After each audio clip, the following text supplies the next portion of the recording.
As I said in another video, British Prime Minister Rishi Sunak was about to announce licenses for oil and gas drilling in the North Sea during a visit to Scotland on Monday, and he did that.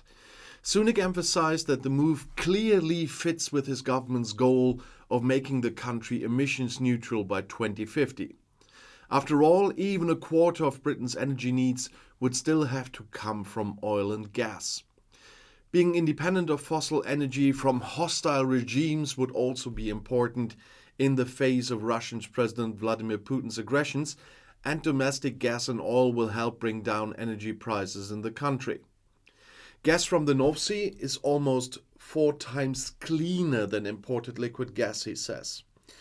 But let's start with the facts. The government's announcement states in the fine print that more than 100 licenses will be issued in the fall.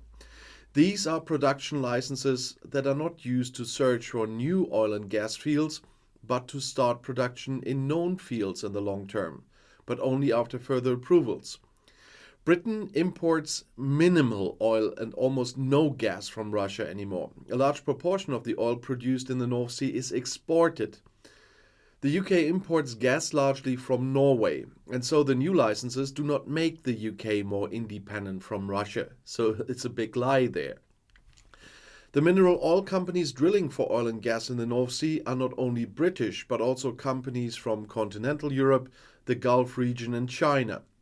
They sell the fossil fuels on the world markets at the prevailing prices. This has no impact on the amounts UK households have to pay their suppliers. However, increased production in North Sea would lead to higher tax revenues in Great Britain, mainly thanks to the high special tax for oil companies. The British government stressed on Monday that the new licenses would give security to an industry on which more than 200,000 jobs depend.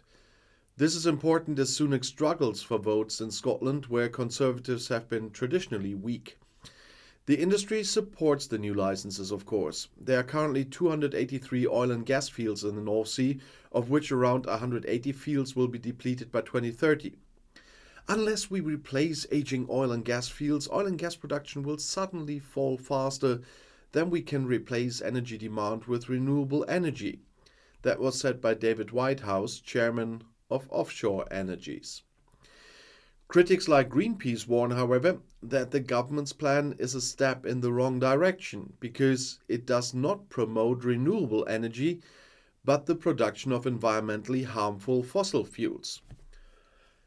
The whole thing shows that the government doesn't care about the environment and the needs of future generations.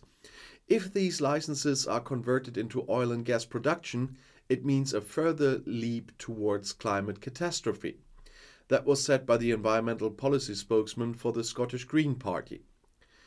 To refute this accusation, Sunak announced that the UK would make progress on CO2 storage. The number of places where CO2 is captured and stored during gas production is to be expanded from 2 to 4 regional joint projects, so-called clusters, in the next few years.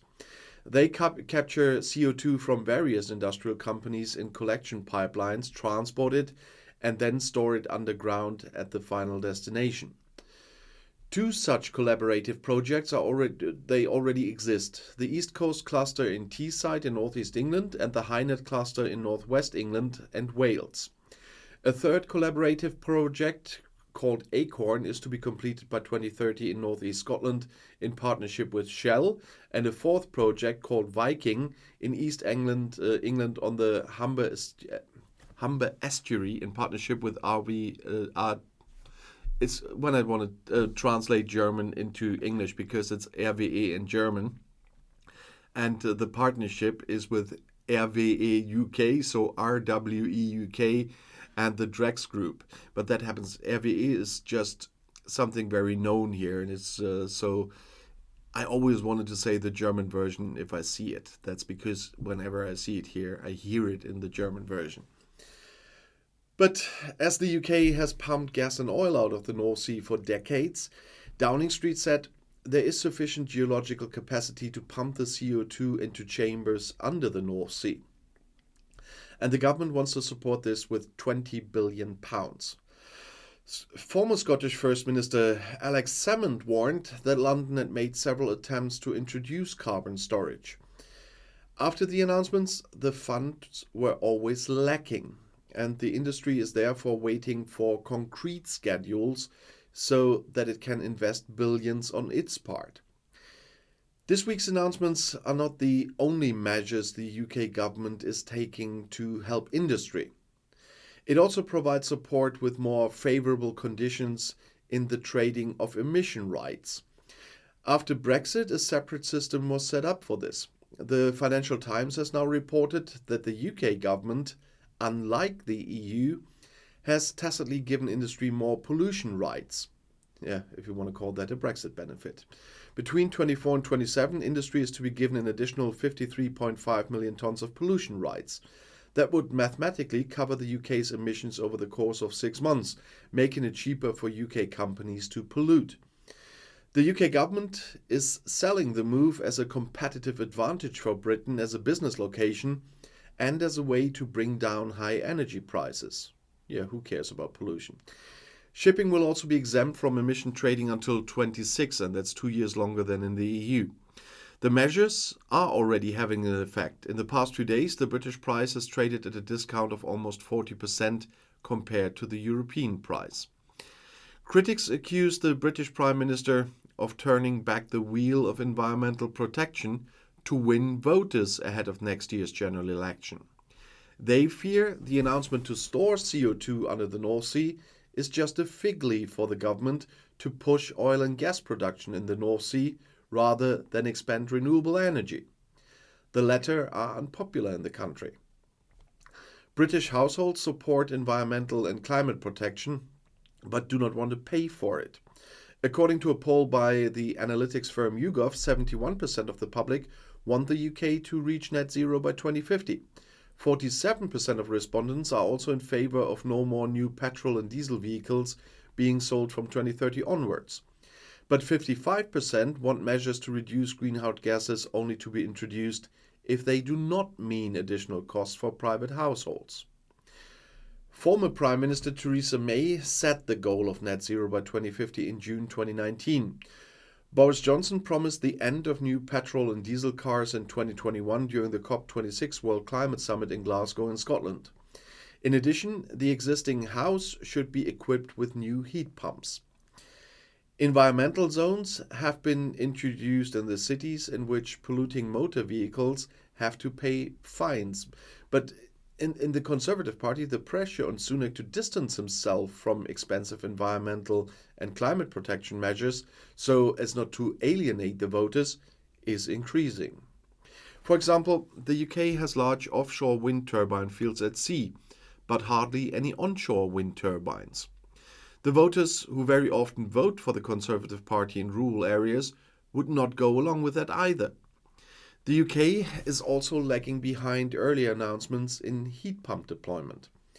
The state subsidies are too low and the owners are not willing to make expensive conversions at their own expense. And the extensions of London's ultra-low emission zone, the ULIZ, has already become a voting issue. The British Minister for Energy Security and Net Zero, that's Grant Shapps now, showed on social media on Monday how environmental policy is being used as a tool in election campaigns.